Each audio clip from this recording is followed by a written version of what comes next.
జన్మించి వివేకానంద స్వామి సిద్ధాంతాలను పాటిస్తూ ఎన్నో ఆర్థిక ఇబ్బందులను ఎదుర్కొని మహోన్నత స్థాయికి ఎదిగి తన పాత పేద జీవితాన్ని మరవకుండా అలాంటి ఎంతో మంది పేద విద్యార్థులకు ఉన్నత విద్య అందుకోవడంలో సహాయం చేస్తూ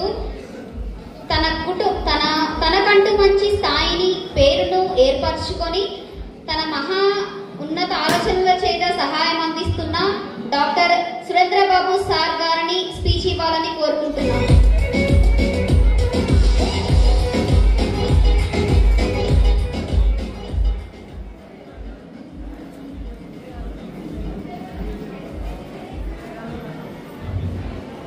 వేదిక పైన ఉన్న వేదిక ముందు ఉన్న పెద్దలందరికీ నా నమస్కారాలు, పిల్లలకి నా శుభాశీస్సులు. అబ్బాయిలు బాగా బలహీనంగా ఉన్నారు బాస్. మీరు బాగా వీకా అమ్మాయిల కంటే? చూడడానికి హైట్ తక్కువ ఉన్నారు, సైజు కూడా తక్కువనే ఉన్నారు, బాగా డిస్టర్బ్డ్ ఉన్నారు. అయితే ఒక విషయం చెప్తాను. చిన్నప్పుడు చదువుకునేటప్పుడు, అంటే ప్రొఫెషన్ని కించపరచాలని కాదు, మీరు జడ్జిలాగా ఉంటారా వకీలు లాగా ఉంటారా? వకీల్ అంటే వాదిస్తారు, ఎక్కువ మాట్లాడాల్సి ఉంటుంది. జడ్జి అంటే కూర్చొని వింటారు. ఏది ఎక్కువ పెద్ద పోస్ట్ ఏది? జడ్జినా వకీలా? మీరు జడ్జిలా వకీల్లా? కొద్దిసేపు జడ్జిలాగా ఉండండి, ఒక 10 మినిట్స్. ఖచ్చితంగా మిమ్మల్ని అయితే బోరు కొట్టించదు, సరేనా? అయితే సార్ వాళ్ళు చాలా మంచి ఇన్ఫర్మేషన్ ఇచ్చారు, మీకు చాలా మంచి మెసేజ్ ఇచ్చారు. నేను కొత్తగా చెప్పాల్సింది ఏం లేదు. కాకపోతే ఎందుకు ఇప్పుడు డ్రగ్ అడిక్షన్ కానీ, చాలా చెప్పారు కదా, లవ్లు, అమ్మాయిలు మిస్సింగ్లు, లేకపోతే మూవీస్ అడిక్షన్ కానీ, ఇండిసిప్లైన్ కానీ, ఇవన్నీ ఎందుకు వస్తాయంటే మనకు ఒక లక్ష్యం లేకపోవడం. ఇప్పుడు ఎవరైనా కామారెడ్డి వైపు వెళ్ళాలని అనుకున్నారనుకో, ఒక లక్ష్యం ఉందనుకో, కరీంనగర్ సైడ్ పోతారా? పోరు కదా. కరీంనగర్కి వెళ్ళొద్దు అని చెప్పాల్సిన అవసరం లేదు. కామారెడ్డి సైడ్ వెళ్ళే ఆలోచన ఉంటే కామారెడ్డి సైడ్ వెళ్తారు. మనకి జీవితంలో ఒక పెద్ద లక్ష్యం లేకపోవడమే పెద్ద మైనస్. మీరందరూ ఒక లక్ష్యాన్ని ఖచ్చితంగా నిర్దేశించుకోండి. సార్ చెప్పినట్టు మీరు ఏ ఫీల్డ్ అన్నా ఎంచుకున్నా అందులో నెంబర్ 1 ఉండాలి. దొంగ అవ్వాలనుకున్నారనుకోండి, జ్యువెలరీ షాప్లో, అది కూడా చాలా పెద్ద మలబార్ గోల్డ్, కళ్యాణ్ జ్యువెలర్స్, ఇట్లాంటి వాటిలో దొంగతనం చేయాలి. పాన్ డబ్బాల్లోన చిన్న చిన్న కిరాణా కొట్టులో చేయకూడదు. అంటే నిజంగా చెప్తున్నా, మనం ఏం పని చేసినా నెంబర్ 1 పొజిషన్లో ఉండాలి. అలాంటి ఒక లక్ష్యం లేకపోవడమే మన ప్రాబ్లం. అబ్బాయిలు వినాలి, వకీల్లా మీరు, వాళ్ళు జడ్జిలు. తర్వాత ఎట్లయినా బెండ్ అవుతారు బాస్, ఇప్పుడే బెండ్ కావద్దు.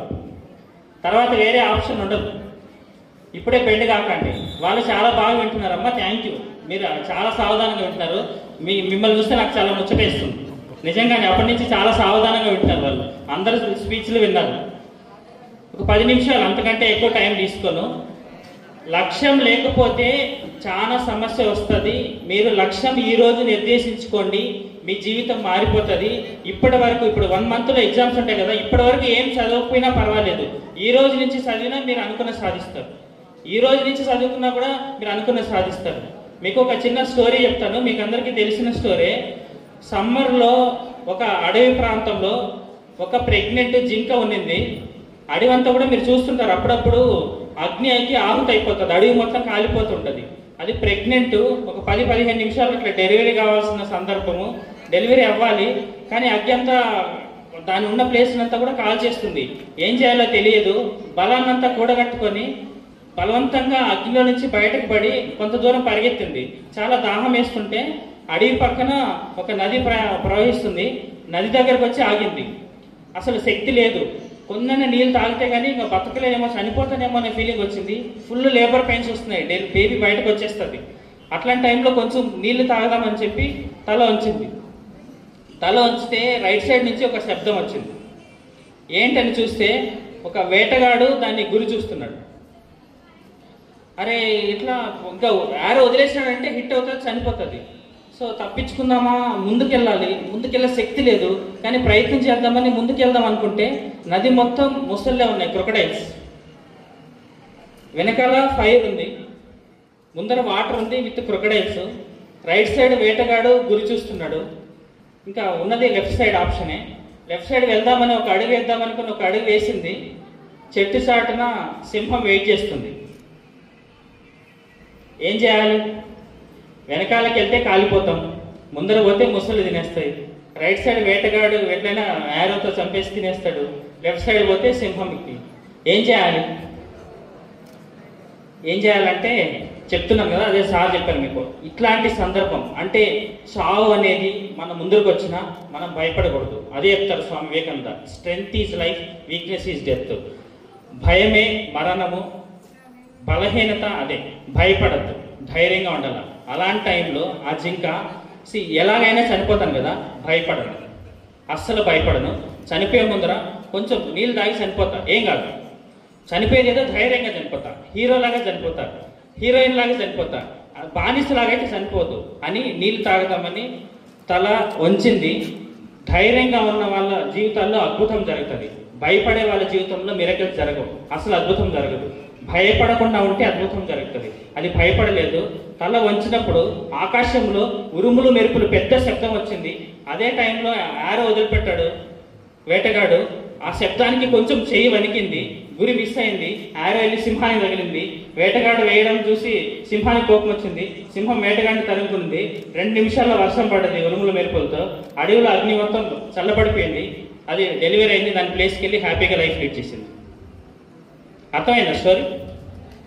భయపడదు, భయపడదు. ఎగ్జామ్స్ అనేటివి చాలా చిన్నవి బాస్. కెరీర్ అనేది చాలా చిన్నది. మన శక్తి ముందర చాలా చిన్నది. మనం ధైర్యంగా ఉండాలి. ఎన్ని ప్రాబ్లమ్స్ రాని మీరు చూసింటారు. ఒక 10-15 రోజుల ముందర ఈ దేశం కాదు, ప్రపంచ దేశాలన్నీ కూడా రాముడు రాముడు రాముడు అని చెప్పి లైవ్ టెలికాస్ట్ చేసి చూసినారు. ఎందుకు? అన్ని చాలా మంది దేవుళ్ళు ఉన్నారు. మనకి 33 కోట్ల మంది దేవుళ్ళు ఉన్నారు. ఫారిన్ నుంచి వచ్చిన దేవుళ్ళు చాలా మంది ఉన్నారు. సో ఎందుకు రాముడు అంటే అంత స్పెషల్? ఎందుకు? పుట్టినప్పటి నుంచి చనిపోయేంత వరకు లైఫ్ మొత్తం ట్రబుల్సే, లైఫ్ మొత్తం ప్రాబ్లమ్సే. భయపడలేదు, ఎవరిని నిందించలేదు, ఎవరి గురించి కంప్లైంట్ చేయలేదు, తల్లిదండ్రులను తిట్టలేదు, భార్యను తిట్టలేదు, పిల్లలను తిట్టలేదు, తమ్ముడిని తిట్టలేదు, శత్రువుని కూడా తిట్టలేదు, ఎవరిని నిందించలేదు. ఆయన పని ఆయన చేసుకున్నాడు సమయానుసారంగా. రాముడు జరిగినట్టు మనకు జరిగితే మనం అసలు ఒక్క ప్రాబ్లం కూడా ఫేస్ చేయలేము. ఎవరైనా అంటే చాలా మనం చూస్తుంటాం కదా, వాళ్ళ వైఫ్ మిస్ అయింది అనుకోండి, లోకల్ ప్రాబ్లం చూసుకుంటాడు. రాజు అయితే ఆయన రాజు కదా. చాలా మంది ఉంటారు రాజ్యంలో. అమ్మాయిలు ఎవరో ఒకరు ఉంటారా పెళ్లి చేసుకోవడానికి? అయోధ్య నుంచి శ్రీలంక అంత దూరం ఎందుకు ప్రయాణం చేయాలి? అంత ఎందుకు కష్టపడాలి? అందుకని రాముని సెలబ్రేట్ చేసుకుంటాం. ఆయన వ్యక్తిత్వానికి, దేవుడని కాదు, దేవుడని కాదు. చాలా మంది దేవుళ్ళు ఉన్నారు, చాలా మిరకల్స్ కావాల్సిన వాళ్ళు చాలా మంది దేవుళ్ళని చూస్ చేసుకుంటారు వ్యక్తిత్వం కోసం. సో వ్యక్తి నిర్మాణం చాలా ఇంపార్టెంట్. మిమ్మల్ని మీరు నిర్మించుకోండి. మనం బలంగా ఉండాలి, శారీరకంగా బలంగా ఉండాలి. రాను రాను కూడా స్కెలిటల్ సైజ్ తగ్గుతుంది అందరిది కూడా. మన హైట్ తగ్గిపోతుంది. అది చాలా ప్రమాదం. ఎందుకంటే మనం ఆరోగ్యం గురించి చాలా అశ్రద్ధ చేస్తున్నాం. 2 మాటలు చెప్తాను ఆరోగ్యం గురించి. డాక్టర్ కాబట్టి చాలా చెప్తున్నాడు అని అనుకోవద్దు. సూర్యుడు లాగా మీ జీవితంలో మీరు వెలగాలనుకుంటే సూర్యుడితో పాటు నిద్ర లేవండి, సూర్యాస్తమయంప్పుడు పడుకోండి. రాత్రి 2 వరకు ఎందుకు పడుకోరో నాకు తెలుసు, మీకు తెలుసు.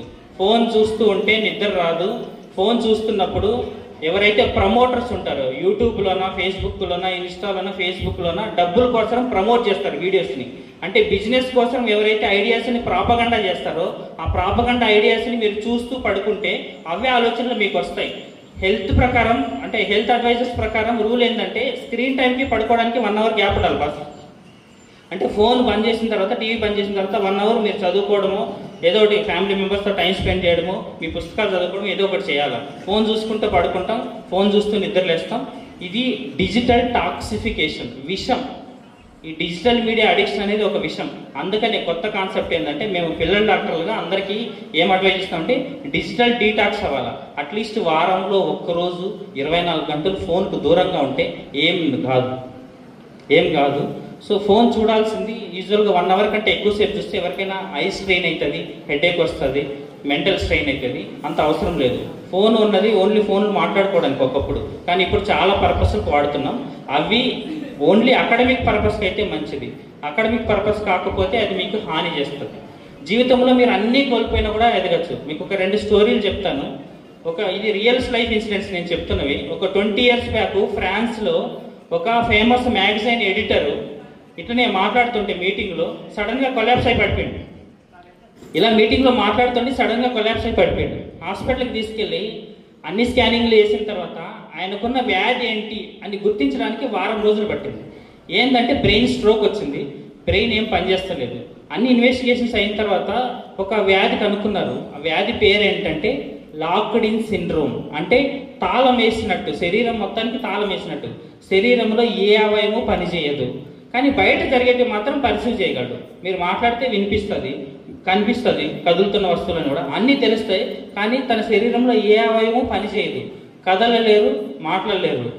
పనిచేసే అవయవం ఒక్కటే కన్నురెప్పలు మాత్రమే. వాళ్ళు సుమారుగా 40 years కలిసి పనిచేశారు కాబట్టి వాళ్ళ అసిస్టెంట్స్ ఈయన ఏదో చెప్పాలనుకుంటున్నాడు అని ఆయన బాధ అర్థం చేసుకున్నారు. ఒక షార్ట్ హ్యాండ్ లాంగ్వేజ్ అర్థం చేసుకున్న వాళ్ళ అసిస్టెంట్స్ ఒక అతను పెడితే ఆయన ఏం అర్థం చేస్తున్నాడంటే ఈయన ఒక బుక్ రాయాలనుకుంటున్నాడని అర్థమైంది. సో ఆయన బుక్ రాయడం స్టార్ట్ చేసిండు. ఇప్పుడు కనురెప్పలు మాత్రమే కదిలే ఆయన బుక్ ఎలా రాస్తాడు? ఒక అసిస్టెంట్ ఉంటారు, సపోజ్ ఏ అండి అంటూ రాయాలనుకోండి, ఏ అన్నప్పుడు ఆయన కనురెప్ప ఒకసారి ఆడిస్తాడు. నెక్స్ట్ ఏబిసి అట్లా చెప్పుకుంటూ వస్తే ఎన్ అన్నప్పుడు కనురెప్ప ఆడిస్తారు. ఇట్లా ఒక్క పదం రాయడానికి సుమారుగా ఆయన 20 times బ్లింక్ చేయాల్సి వచ్చేది. ఆ విధంగా సుమారుగా 20 లక్షల సార్లు ఐస్ బ్లింక్ చేసి ఒక బుక్ కంప్లీట్ చేసిండు ఆయన. బుక్ పేరు the diving bell and the butterfly. ఆ బుక్ పబ్లిష్ చేసిన విత్ ఇన్ 1 weekలో యూరోప్లోనే one of the best seller, 10 లక్షల కాపీలు అమ్ముడుపోయింది. పబ్లిష్ అయిన 4 days తర్వాత ఆయన న్యూమోనియాతో చనిపోయింది.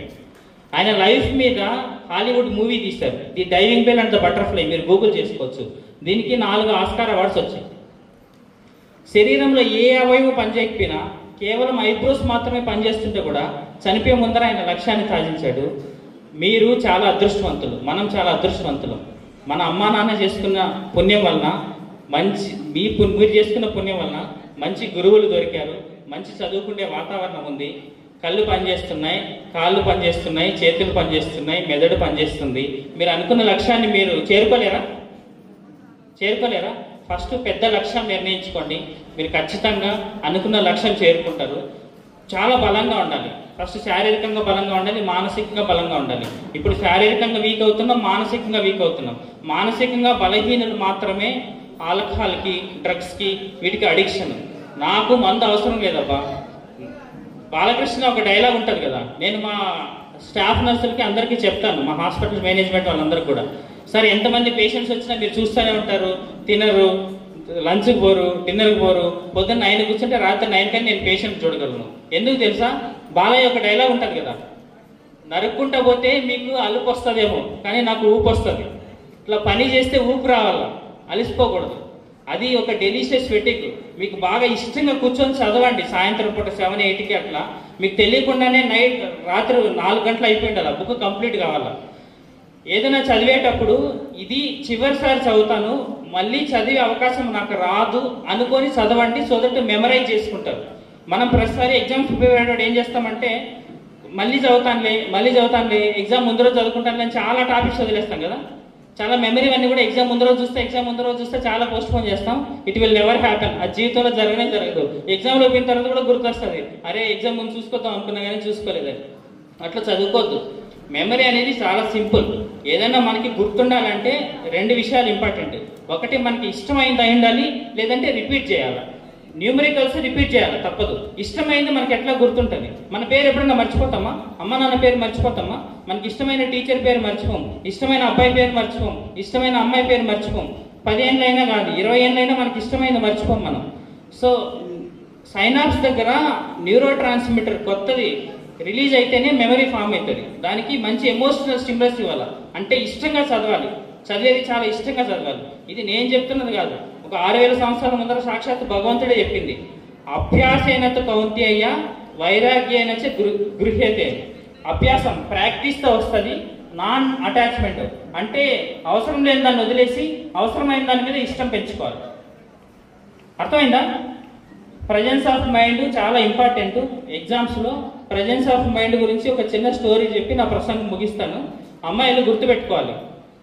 ఒక్కసారి ఇంతకుముందు చెప్పినా నేను అమ్మాయిలకి, మిచెల్ ఒబామా, బరాక్ ఒబామా ఒకరోజు సండే లంచ్కి వెళ్ళారు ఒక హోటల్కి.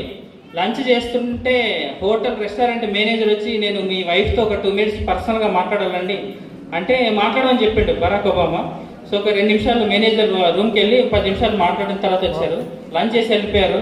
చాలా బాగుంది లంచ్, చాలా మంది తినడానికి కూడా వస్తున్నారు, బాగా నడుస్తుంది బిజినెస్, బరాక్ ఒబామా బిజినెస్ చాలా బాగా నడుస్తుంది. అతను మేనేజర్ ఏం మాట్లాడాడు నీతో అంటే, మిచెల్ ఒబామా చెప్పింది, చిన్నప్పుడు ఇంటర్మీడియట్ డిగ్రీ ఆ టైంలో ఆయన మా సీనియరు నాకు లవ్ ప్రపోజ్ చేశాడు, నేను ఆ టైంలో యాక్సెప్ట్ చేయలేదు, అది గుర్తు చేసుకొని పాత మెమరీస్ నవ్వుకున్నామని చెప్తుంది అన్నట్టు. సో బరాక్ ఒబామా చెప్తాడు, ఓహో నువ్వు అప్పటికన్నా లవ్ యాక్సెప్ట్ చేసుంటే ఈ రెస్టారెంట్ ఓనర్ అయింటావు, అంతే కదా, అప్పుడు యాక్సెప్ట్ చేసి ఉంటే రెస్టారెంట్ ఓనర్ అయింటావు. అంటే మిచెల్ ఒబామా ఏం చెప్పింది తెలుసా అప్పుడు, కాదు నేను కన్నా లవ్ యాక్సెప్ట్ చేసి వాడిని పెళ్లి చేసుకుంటే వాడు అమెరికా ప్రెసిడెంట్ అయింటాడు. అర్థమైందా? అంత సెల్ఫ్ కాన్ఫిడెన్స్ ఉండాలి, అంత సెల్ఫ్ కాన్ఫిడెన్స్ ఉండాలి. కానీ మనకి ఏమి లేదు, మనం అన్ని బలహీనత, అన్నిట్లోనే బలహీనత, సెన్సిటివిటీ, నేను సున్నితంగా ఉంటాను, నాకు ఇది చేతనవ్వదు, నాకు అది కాదు, నాతో అవ్వదు, ఇలాంటి మాటలన్నీ మాట్లాడద్దు. వీటికి మార్క్స్ ఉండవు. ప్రతిదానికి ఏడవడము, ప్రతిదానికి అలగడము, అమ్మ నాన్నల్ని ఇబ్బంది పెట్టడము, ఫ్రెండ్స్ని ఇబ్బంది పెట్టడము, మిమ్మల్ని మీరు ఇబ్బంది పెట్టడము అట్లా చేసుకోకండి. అది ఏడవడం అనేది మంచి లక్షణం కాదు, అది బలం కాదు. అలగడం అనేది మంచి విషయం కాదు.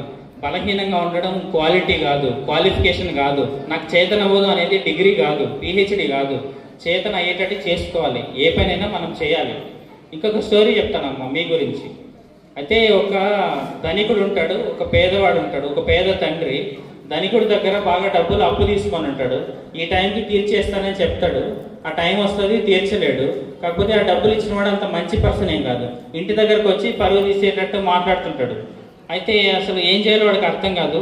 ఇంకా నేను ఇవ్వలేను, ఏం చేయాలంటే, నువ్వు డబ్బులు ఇవ్వలేకపోతే మీ అమ్మాయిని ఇచ్చి పెళ్లి చేయని చెప్తాడు. వీడికి 60 సంవత్సరాల వయసు ఉంటుంది, ఆ అమ్మాయికి 20 సంవత్సరాలు ఉంటుంది. 20 సంవత్సరాల అమ్మాయిని 60 సంవత్సరాలకి చెట్ల పెళ్లి చేయాలి. సో అట్లా మీరు అడుగుతుంది కరెక్ట్ కాదంటే మరి డబ్బులు ఇచ్చేయంటాడు. డబ్బులు ఏమో లేవు, ఏం చేయాలా, వీటి నుంచి ఎట్లా తప్పించుకోవాలా అంటే వీళ్ళకి అర్థం కాదు ఏం చేయాలో. ఈ దానికి కూడా ఒక ఐడియా ఇస్తాడు, మనం ఒక చిన్న గేమ్ ఆడదాం అంటే జూదం లాంటిది. జూదం ఆడకూడదు, కానీ ఎవరైనా మోసం చేయాలనుకుంటే జూదం ఆడతారు అన్నట్టు. సో వాళ్ళ ఇంటి ముందర ఒక ప్లేస్ ఉంటుంది, అక్కడ అన్ని రాళ్ళు పడి ఉంటాయి, రంగుల రంగుల రాళ్ళు అన్నీ కూడా. 2 రకాల రాళ్ళు నేను తీసి పెట్టుకుంటాను ఆ చేతిలో. తెల్లనివి ఒక చేతిలో రైట్ హ్యాండ్లో, నల్లనివి ఒక చేతిలో, అంటే రైట్ హ్యాండ్ లెఫ్ట్ హ్యాండ్ కాదు, తెల్లని ఒక చేతిలో పెట్టుకుంటా, నల్లని ఒక చేతిలో పెట్టుకుంటా. ఆ అమ్మాయి చూజ్ చేసుకోవాలి. తెల్లనివి చూజ్ చేసుకుంది అనుకో, ఆ అమ్మాయి నన్ను పెళ్లి చేసుకోవాల్సిన అవసరం లేదు, అప్పు తీరిపోతుంది, అప్పు మాఫీ అవుతుంది. బ్లాక్ తీసుకునింది అనుకో, అప్పు మాఫీ అవుతుంది కానీ పెళ్లి చేసుకోవాల్సి వస్తుంది. సో అట్లా గేమ్ ఆడదామంటే ఇంక వేరే ఆప్షన్ లేదు వాళ్ళకి, కాబట్టి యాక్సెప్ట్ చేస్తారు. సో ధనికుడు ఏం చేస్తాడంటే, జూదం కదా ఇది, వీడు చాలా ట్రిక్కీ ఫేలో, 2 బ్లాక్ స్టోన్స్ తీసి చేతిలో పట్టుకుంటాడు. ఆ అమ్మాయి గమనిస్తుంది కానీ ఏం చెప్పలేదు. చెప్పింది అనుకో, మరి గేమ్ ఏమవుద్దు, మీరు డబ్బులు కట్టండి పెళ్లి చేసుకుంటాడు, లేదంటే డబ్బులు కట్టుకుంటాడు. ఏం చేయాలో అర్థం కాదు. 2 బ్లాక్ స్టోన్స్ తీసి పెట్టుకుంటాడు. ఇప్పుడు ఆ అమ్మాయి ఏ చేయి పట్టుకున్నా బ్లాకే చూజ్ చేసుకున్నట్టు లెక్క. ఏం చేయాలా ఒక్క క్షణం అంటే ఆమెకు ఆప్షన్ లేదు, కానీ ఒక నిమిషం కొంచెం తెలివిగా ఆలోచిస్తుంది. ఆయన చేయి పట్టుకొని నేను చూజ్ చేసుకుంటానండి అని చెప్పి చేయి పట్టుకొని రాళ్ళు చేతిలో తీసుకొని కింద పడేస్తుంది. అయితే కింద పడిపోయినాయి. ఏ రాళ్ళు కింద పడ్డాయి? కింద ఏమో రంగుల రంగుల రాళ్ళన్నీ ఉన్నాయి, తెల్లని ఉన్నాయి, నల్లని ఉన్నాయి, గ్రీన్ ఉన్నాయి, రకరకాలు ఉన్నాయి. అట్లా గుర్తించడం కష్టం. ఆ అమ్మాయి ఒక మాట చెప్తుంది, సరే ఒకటి నేను చూజ్ చేసుకున్నది కింద పడిపోయింది, అదేంటో తెలియదు. మీరు తీసుకున్నది ఆపోజిట్ కదా, కింద పడిపోయిన దానికి ఆపోజిట్ కదా నీ చేతిలో ఉన్నది, అర్థమైంది కదా? కింద పడిపోయిన దానికి ఆపోజిట్ ఉంది కదా, అంటే బ్లాక్ ఉంది, బ్లాక్ నేను చూజ్ చేసుకోలేదు, వైట్ చూజ్ చేసుకున్నా, దాని అర్థం. సో అప్పు మాఫీ అయిపోయింది, అమ్మాయిని పెళ్లి చేసుకోవాల్సిన అవసరం లేదు. ఇట్లా తెలివిగా ఉండాలి, బలంగా ఉండాలి, బలహీనంగా ఉండకూడదు. All the best for your exams. ఇప్పటి వరకు ఏం చదవకపోయినా భయపడద్దు, బాధపడద్దు. ఈ రోజు నుంచి చదవండి, మీకు చాలా మంచి భవిష్యత్తు ఉంటుంది. మనిషి మేధస్సుకి చాలా కెపాసిటీ ఉంటుంది. మీరు ఇప్పుడు చదువుతున్నది మీ ఐక్యూలో ఓన్లీ 0.5% కంటే తక్కువనే. పెద్ద పెద్ద సైంటిస్టులు, ఐన్స్టీన్ లాంటి వాళ్ళే మనిషి మేధస్సులో 5% వాడినరు, 95% వాడలేదు. సో మనం వాడుతున్నది 0.5 కంటే తక్కువ. మీ మేధస్సు కొంచెం వాడండి, జీవితంలో అద్భుతాలు సాధిస్తారు మీరు. All the best. Thank you.